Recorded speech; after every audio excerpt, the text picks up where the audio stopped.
Now let us try to understand the significance of this activation function. So what does this activation function do? Suppose there are three hidden neurons. So non-linearities are needed to learn the complex non-linear representation of data. Otherwise, the neural network would be just a linear function. And it's the activation functions at the end, like sigmoid function, ReLU function, or whatever activation functions are there. They actually make the neural network output look non-linear. And because of the non-linear, suppose there are just three neurons, and if we think of a straight line to do this separation, so suppose you think that a straight line will do this separation. So what is that? So this is red dots are there and green dots are there. So suppose you want to make a separation with a straight line. So you will make a straight line like this, right? So this anything behind that before this straight line is red one, and anything before this is green one. But still there will be many greens on the other side. So this is not going to be a good separator. Now, because of the neural network with the three hidden layers, you are using non-linear um, non-linear framework. So this non-linear output is coming, and you are able to make this separator. You are able to make this separator instead of a straight line. So this separator is also not working so good, because you see that one, two, three, four, five things are classified wrongly. And even one, this six one, because one green is also coming in the red zone. So six things are classified wrongly. So six wrong classifications are here. Then you increase the hidden neurons. And as you increase the hidden neurons in this particular network, you did the classifications once again, and you found that this is how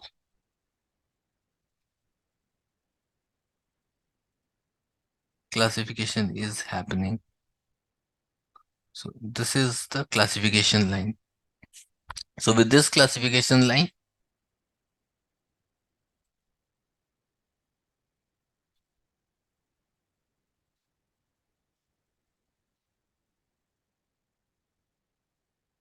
four things are here.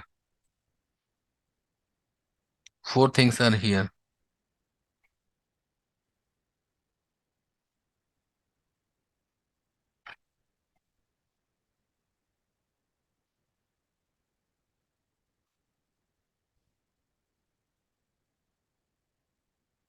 So now from six, it reduced to four. Four wrong classifications are happening now. Now you increase it to 20 hidden neurons, and that made a very complex. So this is very complex, right? The classification is like from here to here, then from here to here, like that. And in this classifications, how many incorrect classifications are happening? Not a single. So here it is coming like zero. But if it is coming like zero, it may be that it is what do you call overfitting. It We wanted to know whether it is over data is overfitting or not. So we wanted to know like whether it is overfit or not. So it can be overfit. So we will. So this is happening. These are, suppose, how many points? There are like 50 points. So these are suppose 50 points, and 50 points are in training dataset. Training datasets. Now we will use another 20 points in validation or testing datasets. So this is in training datasets. These are 50 points. And now we'll use another 20 points and we'll check in validation datasets. And if is out of this 20, or we can take this 20 uh, mm, on different from different selections, like cross selections also.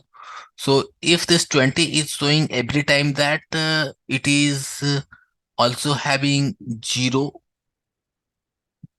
means zero misclassifications. If this 20 is, because this 50 is showing that there is zero misclassifications, but this 20 is also showing this validation data set that it is also having zero misclassifications. That's mean we can say that there is no overfitting. So we can say that there is no overfitting because this is zero misclassification in training and zero misclassification in testing. That's when there is no overfitting.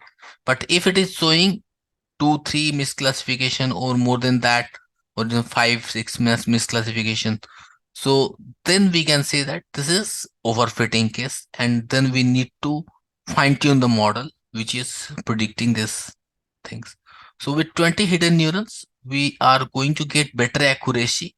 Zero misclassification means better accuracy. It means 100% accuracy. So this is zero misclassification means how much accuracy? 100% accuracy. So we are getting 100% accuracy in this model. And if it is happening for test training as well as validation, then overfitting possibility will be crossed. There won't be any overfitting. So this is what we have understood here. Let's understand those activation functions. Which are these activation functions? So one is sigmoid, which ranges from 0 to 1. I have already explained. Then another one is tanh, which ranges from -1 to +1. And the third one is relu, which ranges from 0 to 6, which ranges from 0 to 6.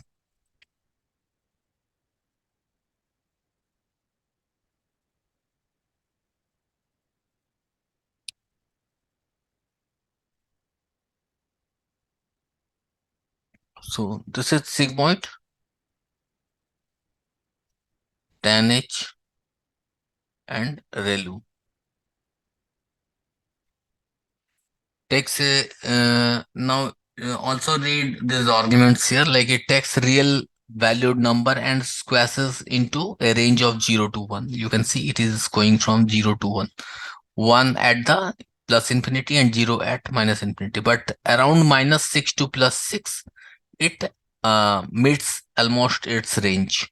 So after -6, it's almost equal to 0. And after 6 also, it is almost equal to 1. So that is there. And sigmoid neurons saturates and kills gradients. Thus, neural network will barely learn. That's when if we are using all mm, sigmoid neurons, sigmoid activation function in all the neurons everywhere, then maybe our neural network will stop training after some time because it will saturate, and after that there won't be changes in the weights. We do all this to change this weights, right? In the training, we want that weight 1 plus is equal to weight 1 minus this eta into this value, and this should change the weight. But if this weight will start changing, then we saturate, we don't do anything much. And this saturation will happen if sigmoid neurons saturate and kills gradients. Thus NN will barely learn, so learning won't be there. So we cannot put sigmoid all the time everywhere. So that's why ReLU function and tanh function has also been popped. But like sigmoid function, tanh neurons also saturate. So but unlike sigmoid, its output is zero centered. So for tanh, the output of the function is zero centered. So it is going one step up also from zero and one step down also from zero. But in case of sigmoid functions, it's the midpoint is you see 0.5 here. Its midpoint is 0.5. 0.5. This is the midpoint 0.5. At zero, its midpoint is 0.5. But in case of tanh, its midpoint is zero. So this is slightly different from sigmoid. So sometimes we use sigmoid, sometimes tanh, but ReLU is altogether a different function. Its value is zero if it is less than zero. So in case we keep the x component as zero or lesser, its value is zero. If x component is greater than zero, so whatever is the value of x, that is the value of y also. So y is equal to x for x greater than zero, and y is equal to zero otherwise. And this is the most deep neural networks use ReLU nowadays, because this does not saturate. It prevents the vanishing gradient problems, and it does not saturate the network as it happens in case of sigmoid or tanh. And that's why it also trains much faster. So that's why this is the choice. And when we will make some network, we'll see that we are using ReLU instead of sigmoid in the hidden layers, and in the output layers we make sigmoid because we want output in binary, and that's why you use sigmoid function in those cases. So this is all we have understood. So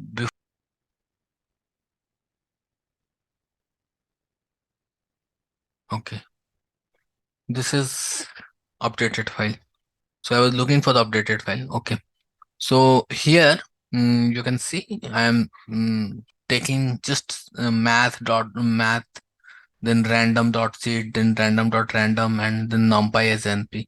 So very basic libraries I am taking here, right? And with the help of this basic libraries, I am trying to build a network, a neural network. So I am not using Keras, I am not using TensorFlow or any such things. And without using all those libraries, I'm building this neural network from the scratch. So you can see I'm initializing the network with this particular thing. So I will share this file with you. This is very interesting file. If you work on this, you can practice to make any small program working by doing everything right from the scratch. So if you have to build any neural network program like addition of number, multiplication of number, or any such things, you can do using this network very easily, and you can see. So this is initialized network. I'm initializing weights here. So how many inputs I am taking, how many hidden layers I am taking, how many output neurons I am taking, and based on that I'm initializing the weights between all of them. So between inputs and hidden I am taking. So this is, you see, two for loop is running here. One in the range n inputs plus one, and another n hidden. So uh, this is like you can say you have seen this one, right? So this is your program. So this is your program. So if there are two neurons here and two neurons here, so how many weights will be there? So 2 plus 1, that is 3 into 2. So 3 into 2, total 6 weights will be there, right?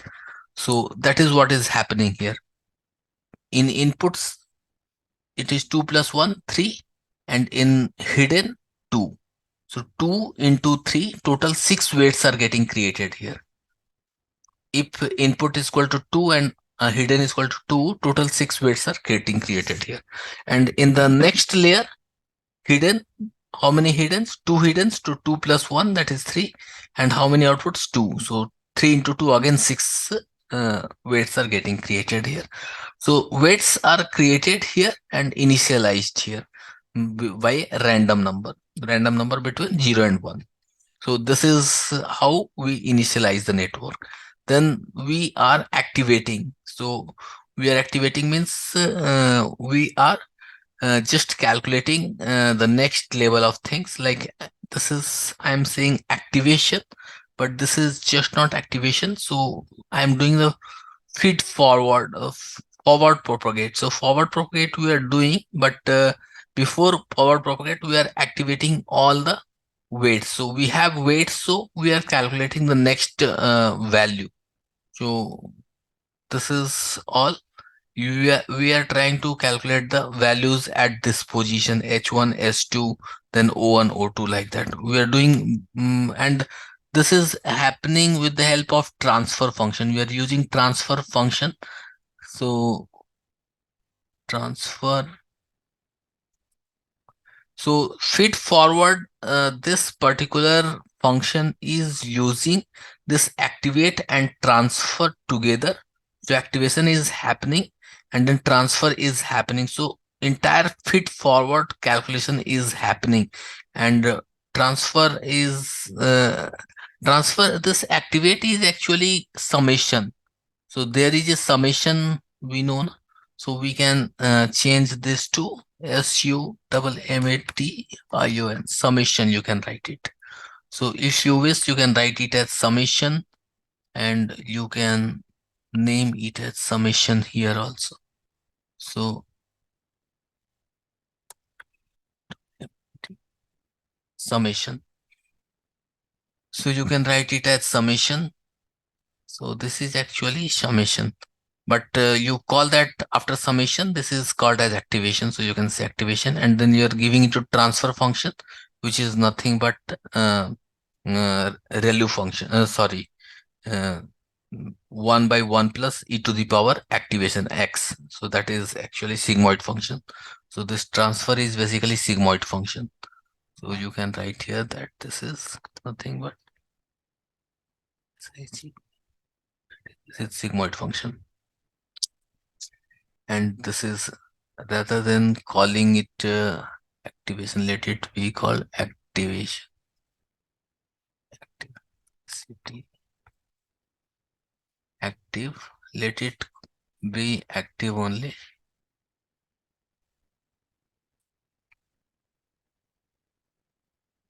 Let it be active only. We will uh, call it as summation. This is summation function.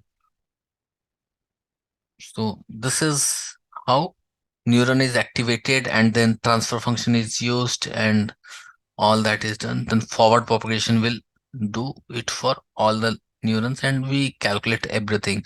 So input is taken from a raw, and then inputs is equal to new inputs. So new inputs has been updated, and it returns the new input. And transfer derivative is like 1 minus output. So this is something which you can change also.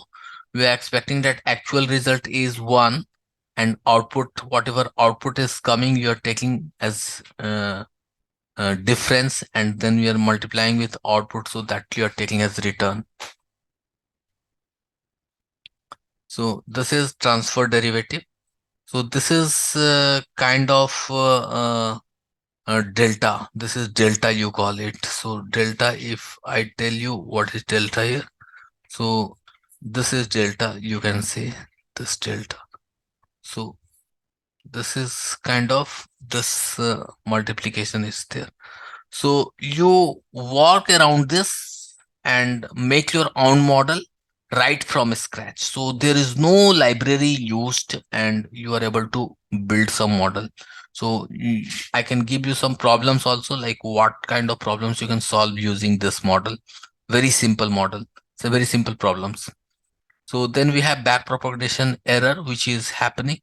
So um, I can tell you that this is not a simple thing to say that what is backpropagation. This is all backpropagation. This whole thing, DE total by DW5 we are calculating, then we are replacing DW5 by this formula, and similarly DW, W6, W7, W8, and then other internal weights also we are all replacing. So this is a very complex thing, but still we are doing this very easily with the help of this program. So mm this you have seen. This is now we update the weights here, so that we have seen learning rate into neuron delta into inputs j. So all this is there. So you look at this. I will share this code with you so that you can experiment with this code and learn a neural network from the basics. So nobody will be able to ask a question and you will not be able to answer when it comes to artificial neural network basic model. Okay, so this is like roots. If you have understood the roots, then after that you can keep improving any further in CNN, convolutional neural network, recurrent neural network. All these things are then other different branches, so you can learn. But roots are this. So if you understand this root, so neural network will never be a puzzle for you. So this is train network. So now we are training, and this is the result network. So I created all these things, this result network and train network. So this is result network is to test the data. So let us run this whole thing. So once we run this whole thing, then this has been, everything is run and put in memory. Now what we are doing, we are trying to train this network. So we are for example giving data sets like uh, this is input data 12 and 23. Okay, and this is 0. 0 means why 0? Because 12 and 23 is not same number, and not even close to same number. If some number, if I am giving two numbers and they are uh, at least 95 in 95% confidence interval they are same, then we will say it is 1. If under 95% confidence interval they are different, then we'll say they are different numbers. So it's very different. 12 and 23 is almost double of 12, so this is 0. Similarly 25 26 is very similar. 25 26 is same in 95% confidence interval. So this is 1. Then 23 and 25 is very similar. Means if I make it 4 times, then 25 is equal to 100 and 23 is equal to. So still it is very close to. So we can make it 100, make it assume that this is 1. And then 56 and 23 is different, 0. Similarly, we have kept a pair of numbers. If they are very similar, they're differing by 1 or 2 number, then I'm giving 1. If they are differing by 10 number, 20 number, 30 number, then we are giving it as 0. So that's how I have built these data sets. And now I'm giving this n inputs is equal to data set 1 is equal to. So this is how we are giving the total number of inputs. So inputs is equal to, this is total 3 items are there. So this first 2 is input. So this is input, and output is the last one. So output is 1. And the hidden layers, I am assuming I can have 5 neurons. So input, this is basically, I can say this is equal to 2 also. So 2, 1 and 5. And now I'm initializing the networks with 2, 1, 5, and then train the network. So we are seeing that as we train the network, we are getting, quickly it is trained, and the error which is coming 3.592 initially is now going as low as 2.737. So error has also gone down, and this is the learning rate. So learning rate is fixed to 10%. If I give learning rate as I can show you some changes here, like I make learning rate as 0.01, very small. Okay, this is already 0.01, no? So I make 0.001, and this I make as 1000. So what was there? 3.592. It started with 3.592, ended with 2.737. So do you believe it will go, error will go less than 2.737? Let us check. So I ran it 1000 times. So now after 1000 times, 2.724, means not much change is happening. Let us keep the error rate as 10% only, and this as 1000. So now if I see, error error has been stabilized at 2.408. 2.408 is the point where error has reached its minima. So minima has been reached at 2.408. So this is we know here. So that is there. So you can, it is not required that we make so many epos. We can make only 200 epos, and with 200 epos itself we are reaching 2.409. So that is fine. So this is fine. So this way you can optimize how many times you have to train, and what learning rate you have to keep.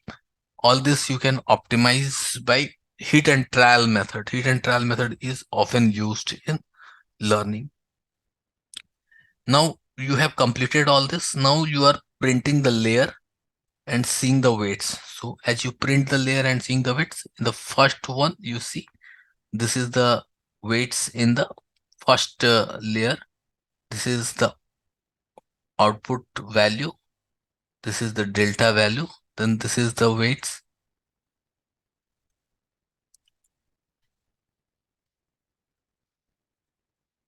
So this is the network, right? So with this network, you are having two inputs, five hidden, and one output. So total three. 2 plus 1, that is 3 into 5. How much it is happening? 15. 15 weights are in the first layer. And how many weights in the second layer? 6 into 1. 6 weights in the second layer. So 1, 2, 3.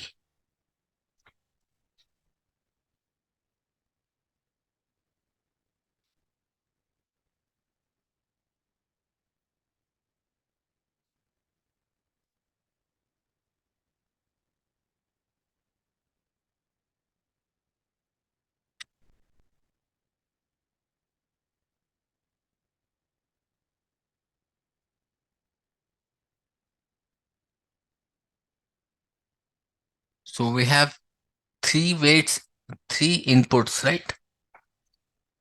Three inputs, 5 times. So how many times weights has been repeated here? 1, 2, 3, 4, 5. 5 times weights has been repeated with three inputs.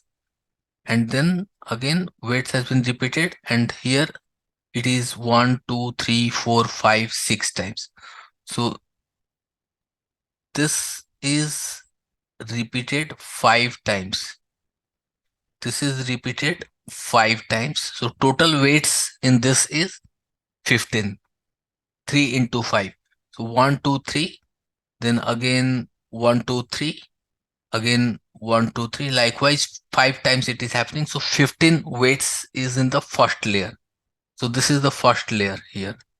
And this is the second layer.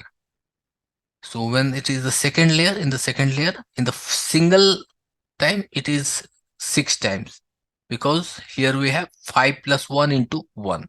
So total 6 into 1, that is 6 weights. So all these 6 weights are there. So that's how weights has been finalized finally. Now you have to load the same data, and this is the new data set. So in the new data set, suppose we are putting 10, 11, 1, 22, 23, 1. 8325 0, 5923 0. So that's how we take this. We initialize the network and we use result network and we take the output and we print the output here. And as we print the output, we see that all the outputs are different here. But we are expecting that output should be very close to 1 in the first case, very close to 1 in the second case, and close to 0 in the third case, and close to 0 in the third case.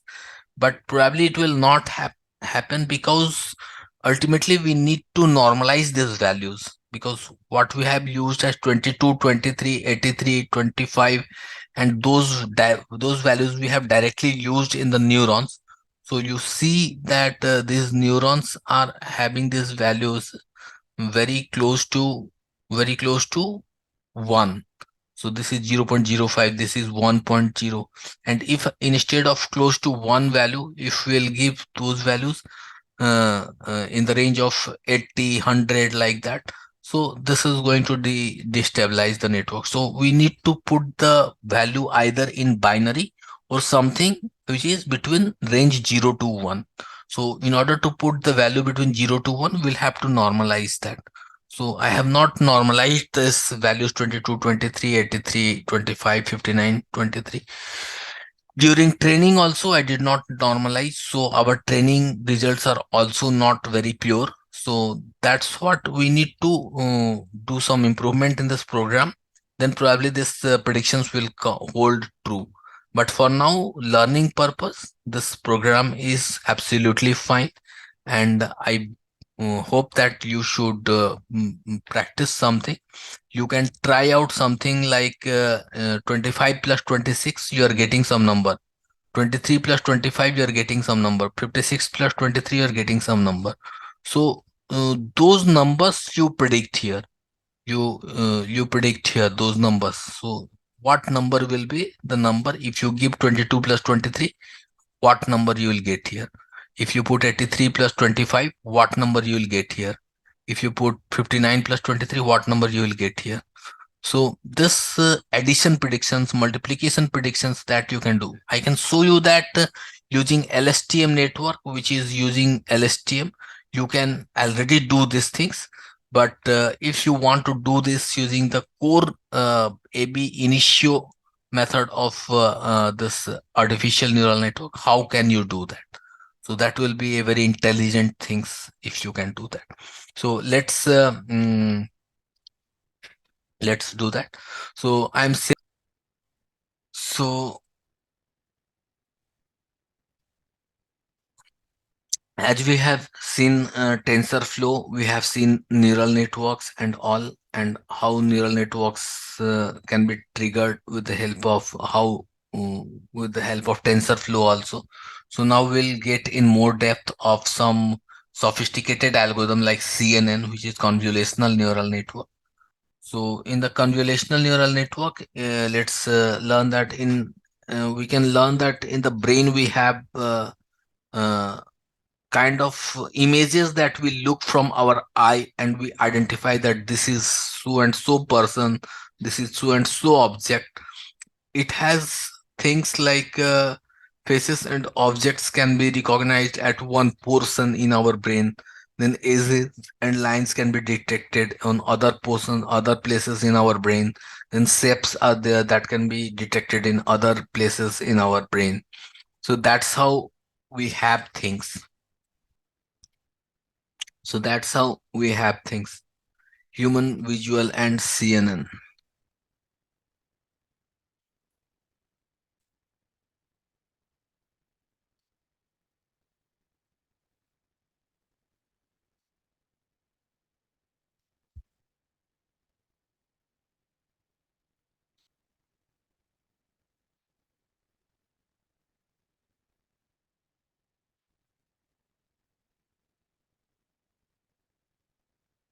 Okay. So different things can be detected at different visual fields. So from that it was inspired, and in 1995, Jan LeCun, a professor of computer science at New York University, introduced the concept of convolutional neural networks. The core idea behind CNN was local connections, layering, spatial invariance.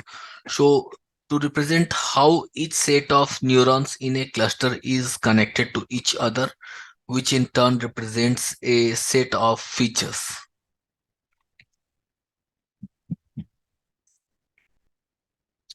So, you can see how this happens actually in terms of layering.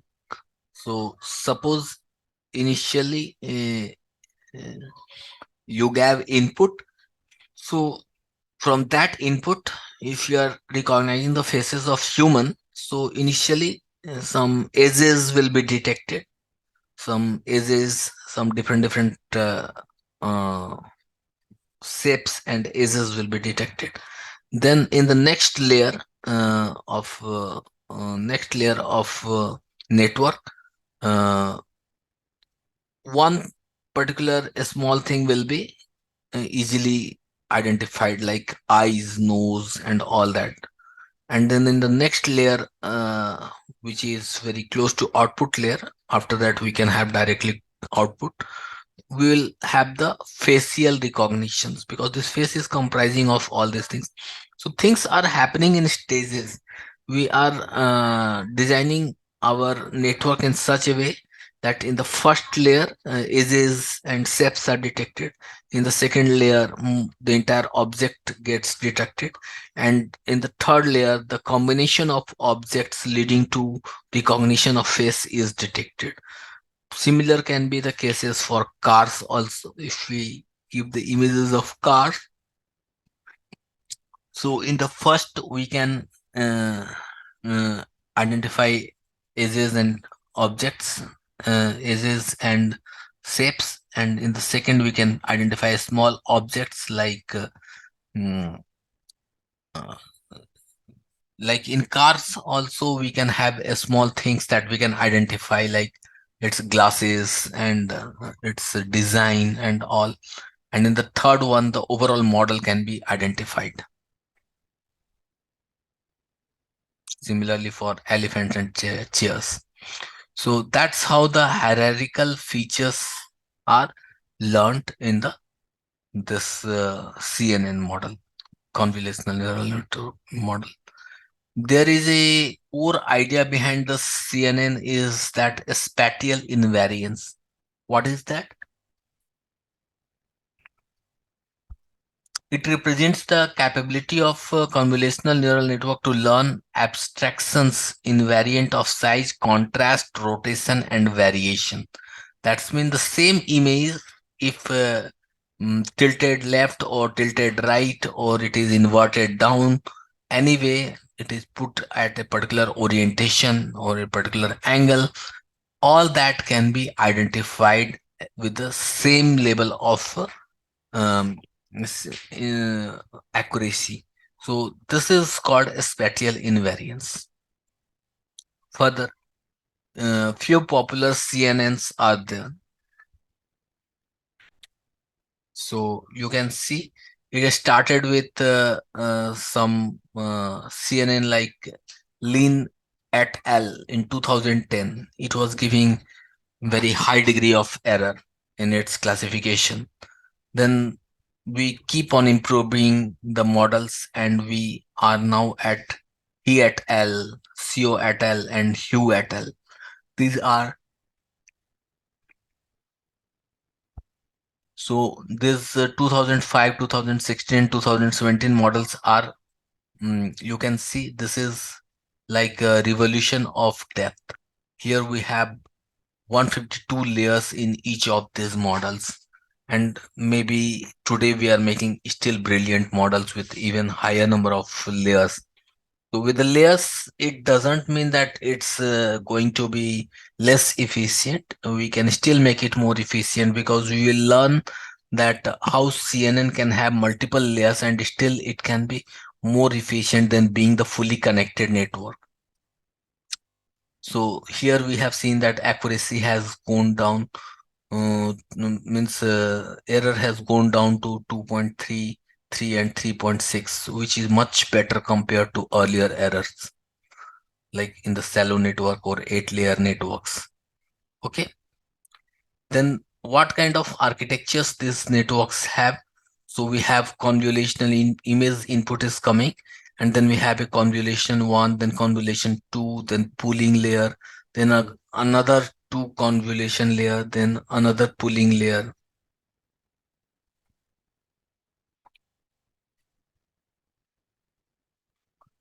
Then one, two, three. So convolutional layer, then pooling layer, convolutional layer, then pooling layer. Ultimately, what happens? We give all the fully connected layers, fully connected layers, fully connected layers, and finally we give the probabilities or outputs which we have to consume. Similarly, this RESnet is also like that. 152 layers. Here we have here we have 16 layers. Here we have 152 layers. So it is like this. In the CNN application, you can see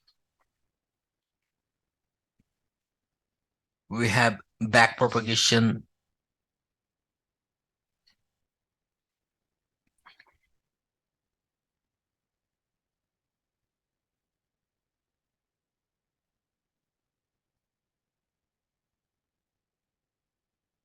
So backpropagation happens in any neural network, right?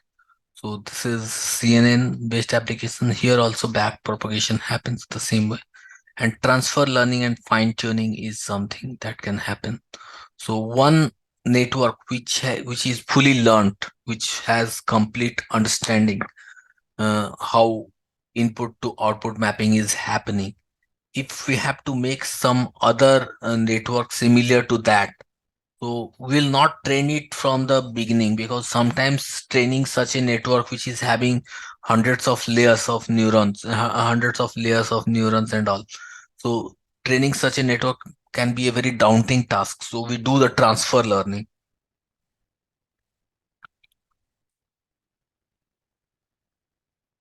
So with the transfer learning, what happens? With the transfer learning, it happens like whatever things has already been in the memories, because weights are already trained, same weights or similar weights are captured for the another network also, and because of that its memorization is very good.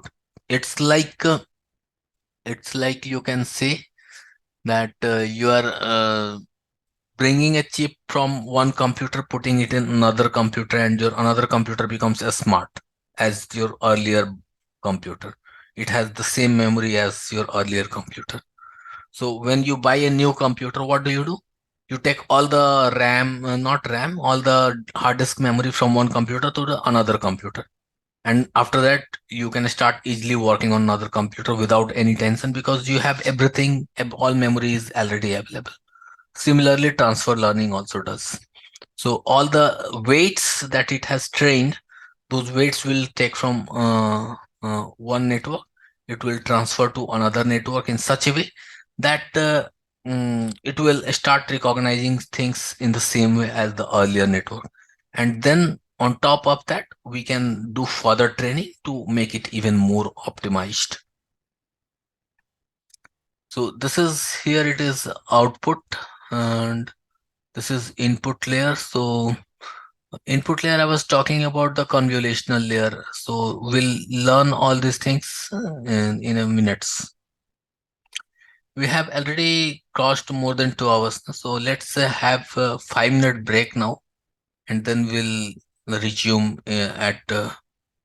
um, at 2:10 or 2:10 or 2:12 like that. Okay.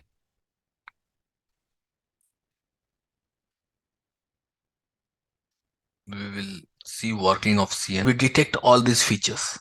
So suppose we consider this beak here. So we take this from here, and we pass through the series of scanners, and ultimately we identify, and we can say that whether in beak is there in this image or it is not, or we can classify the bird based on its beak itself. So we need not look into the other eyes or other structure of the bird, and we can simply check the beak, and based on the structure of beak we can identify which bird it is. So that also we can do. So how this powerful uh, feature recognition is there in this CNN, let us see here. So there is a input. So input is nothing but image itself. So image we give this as input. Then we have filter here. Then we have filter here.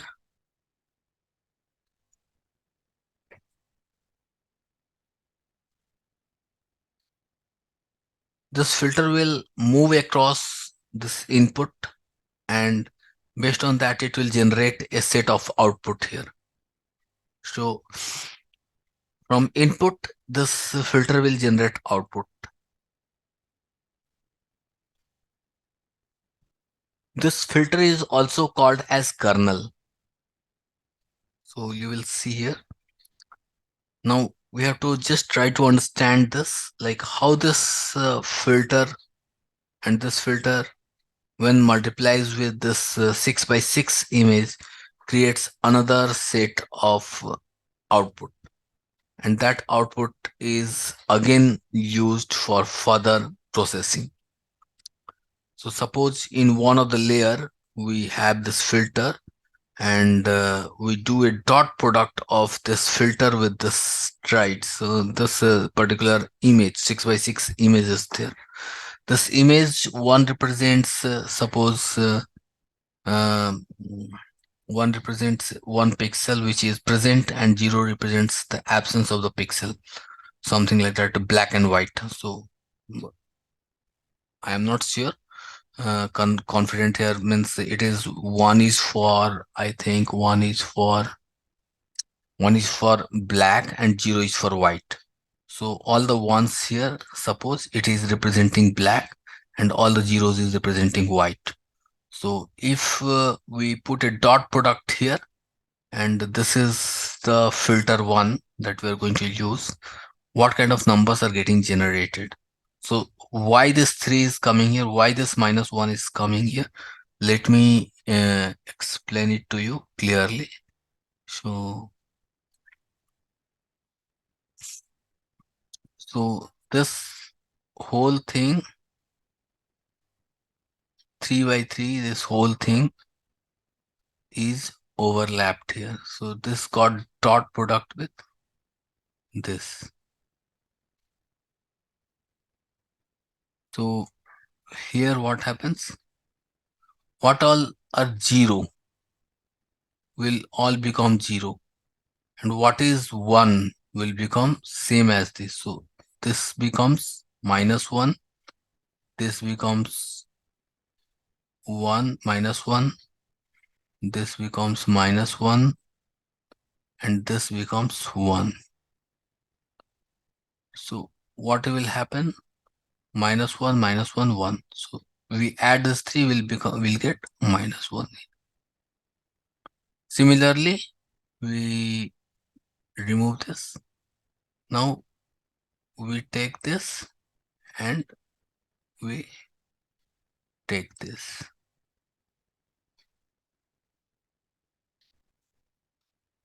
Now this will become 1. This will become 1. This will become 1. With the dot product, this 3 will become 1. And remaining all will become 0. This all will become 0. This all will become 0.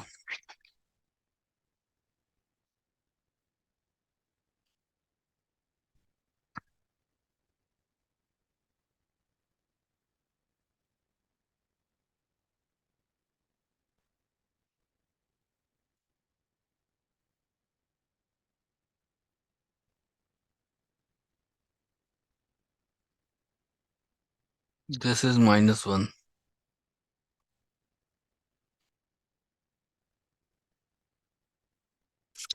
and this is 3. 1 plus 1 plus 1, 3. So this 2 you have got, this 2. Similarly, you can make this third one also. This, then you can make this fourth one also. So what will happen? There will be one more circle here and one more circle here. And similarly, you will have 1, then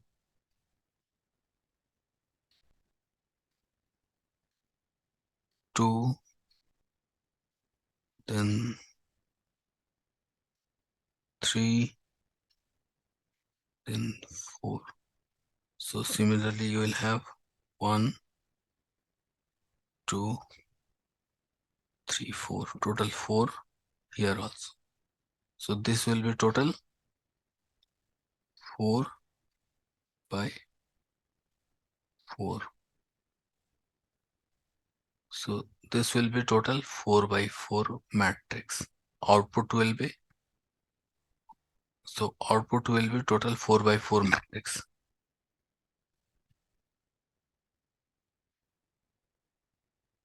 So output will be total 4 by 4 matrix. So how to determine what will be the output? Output is equal to, this is n is equal to 6, m is equal to 3. So this output will be actually n minus m plus 1. So 6 minus 3 plus 1, that is 4. So this is the formula here. So if the input is n, if the filter is m, then output will be n minus m plus 1. Here it is coming as 4.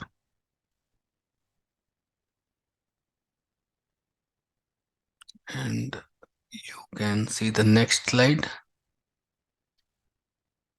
This is doing third one.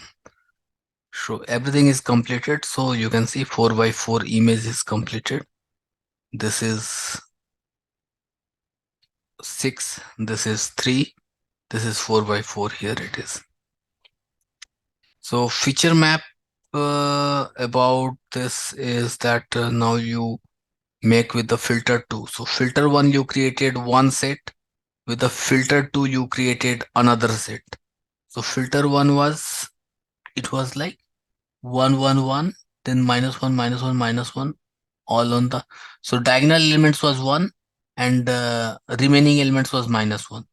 In the filter 2, this middle element from the middle row, middle column is 1, remaining one all is minus 1. So this is 2. So you created one feature map, then you created second feature map with the second filter. You then used 3 filters and you made 3 feature map, and every feature map is identifying or doing some another kind of job. So suppose first feature map is detecting the beak of the bird. Second feature map is designed in such a way that it will precisely detect the eyes of the bird. Third feature map will determine some other organs. So that way different feature maps will work differently. So some then comes the questions like the bird image is given, and in that bird image it is in color image. So that color image can be broken down into 3 parts. I already displayed to you that one can be red, one can be green, and one can be blue.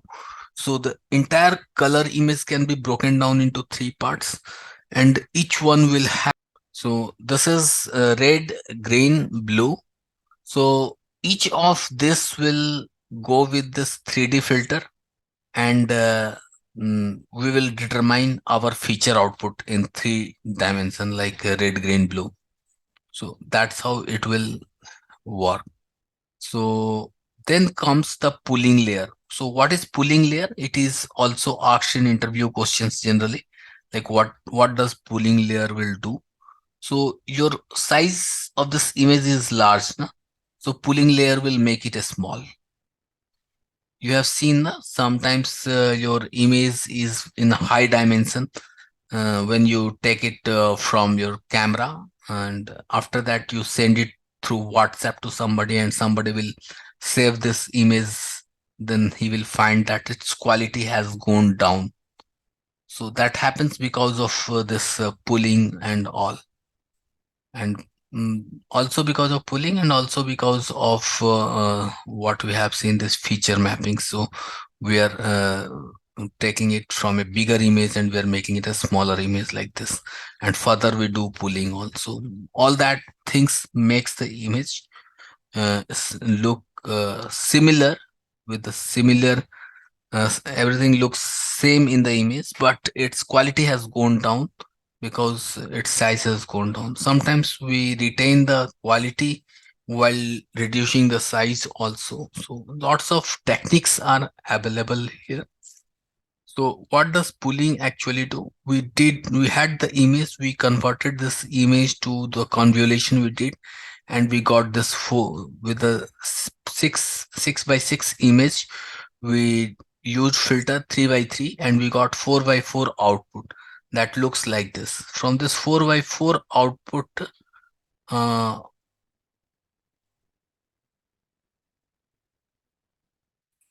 okay, pooling layer. So from this 4 by 4 output, how do we get the pooling layer? It's very simple.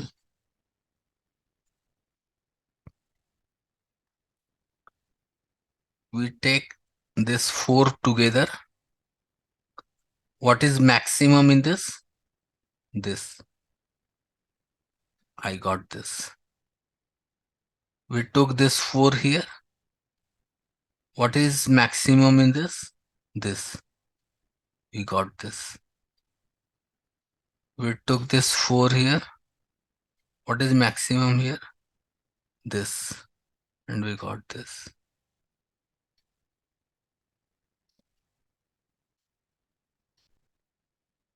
What is maximum here? One. We got this. So we got all this together, right?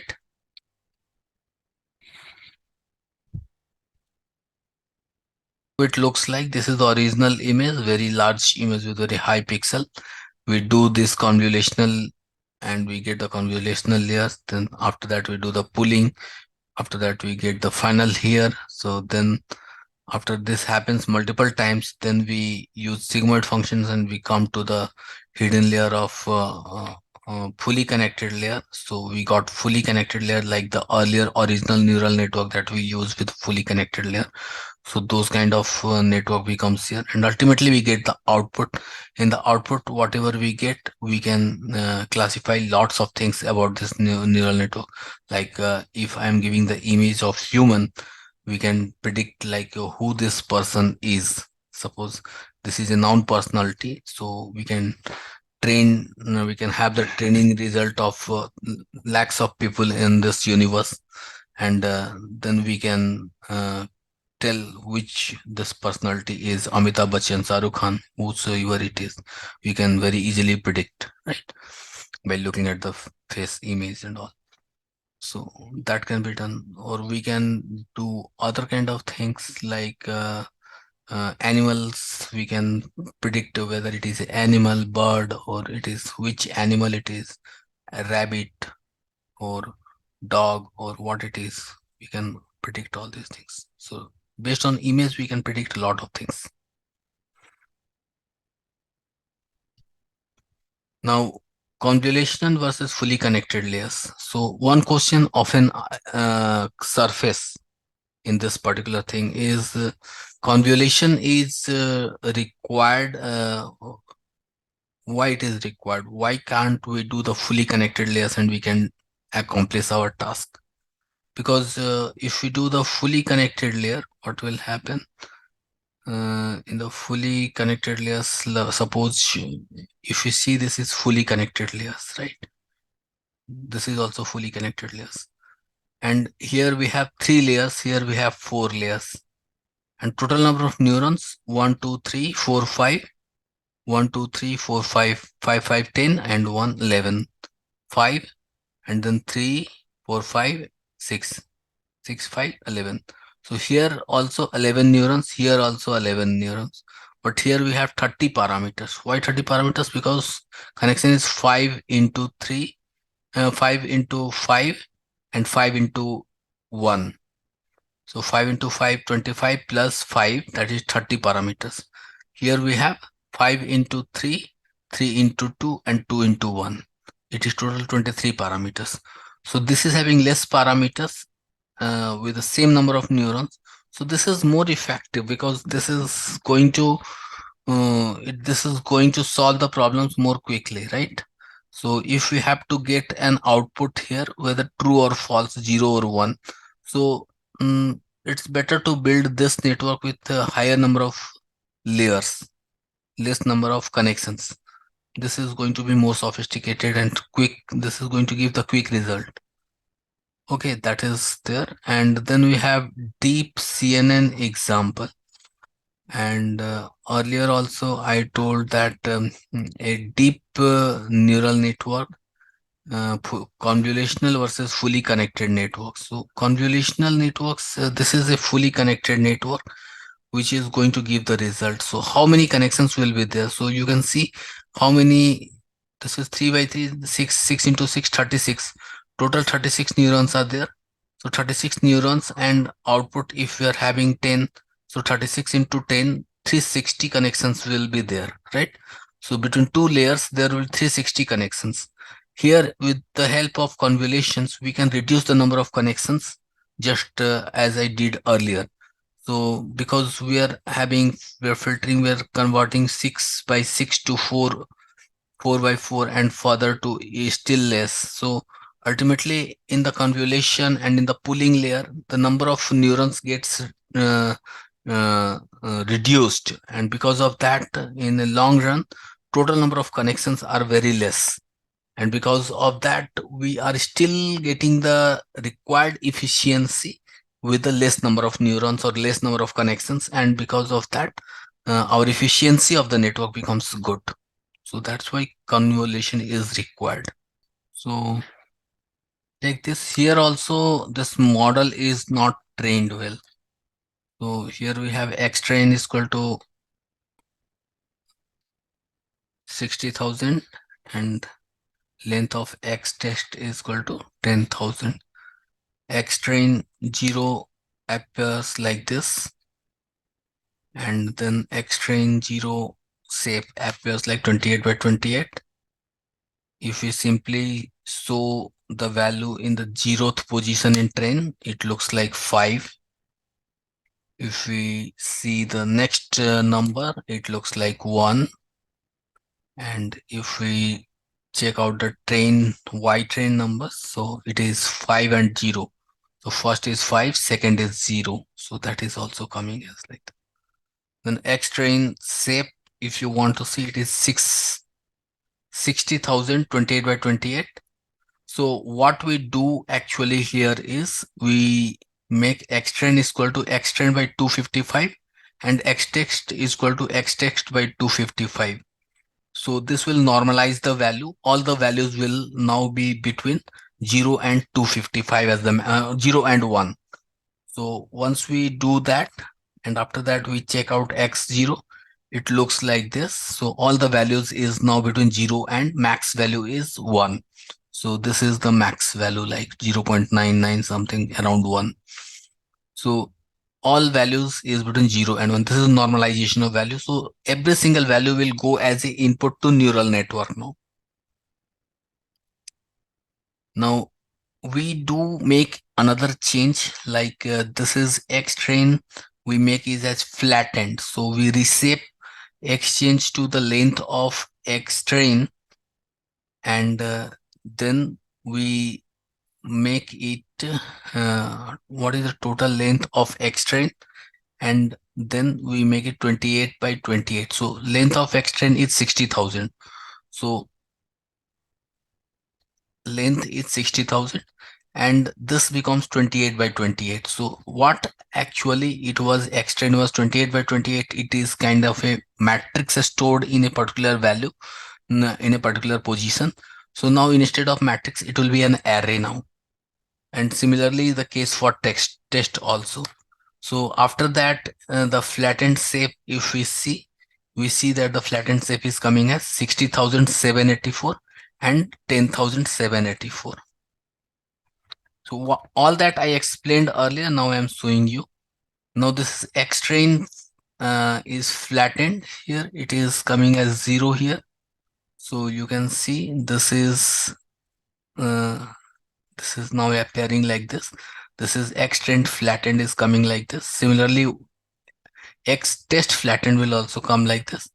So now we are going to work on a very interesting thing, that is we are going to call the model. This is called model is equal to sequential, and we add dense is equal to 512. So we are going to add 512 neurons uh, in the middle layer, and then we are giving input dimension as 28 by 28 and activation we are giving as sigmoid. So I think sigmoid as a activation will be good. I think ReLU should work here. ReLU function we can, so we can give activation function as something.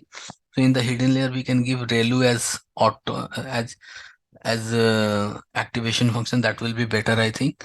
And then add dense 10. In the output layer we have 10 neurons and we are giving activation as softmax.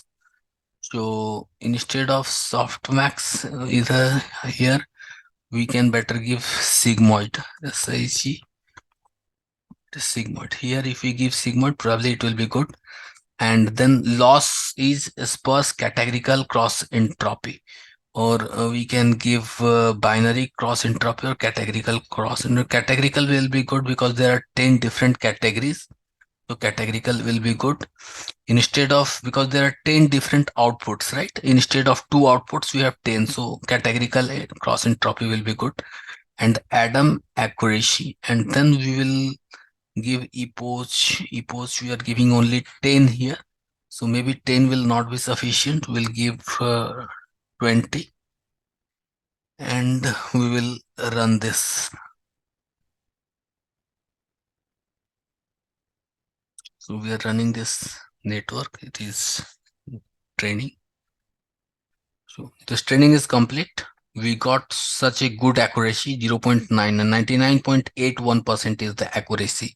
Loss has decreased to 0.0062. It was initially as high as 0.2.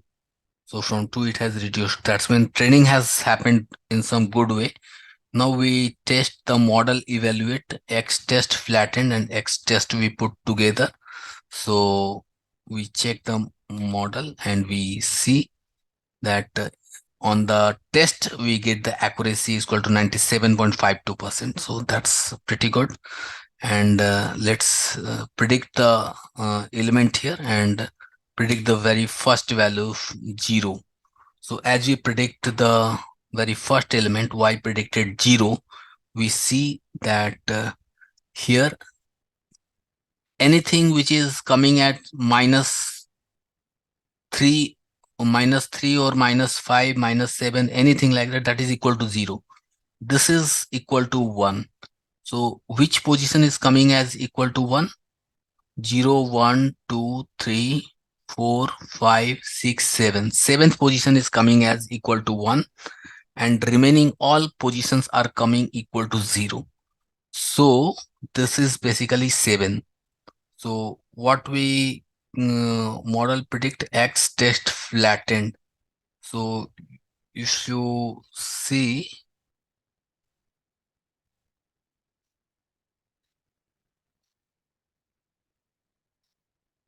So you can print all that is coming here. So let's see this y predicted first.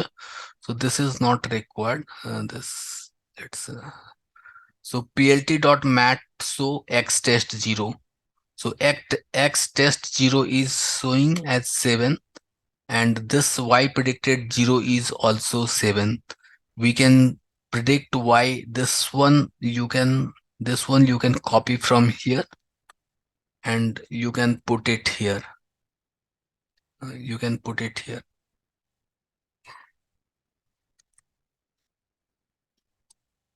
Y predicted 0, and this is coming at 7. So this 7 and this 7 is matching. So that's how you got the prediction correct. Similarly, if you want to check y x text 30, so this is coming like this, and y predicted 30, if you want to see, it is coming as 3. So that's how this, and y predicted 30 also, if you want to see, this is coming like this. So you can check out any number that you want to see. Suppose instead of 30, if you want to see 500, then 500 is 3, and this 500 is again 3. That's when its accuracy is, you can see is accuracy here. This accuracy is coming as 97% on the test data.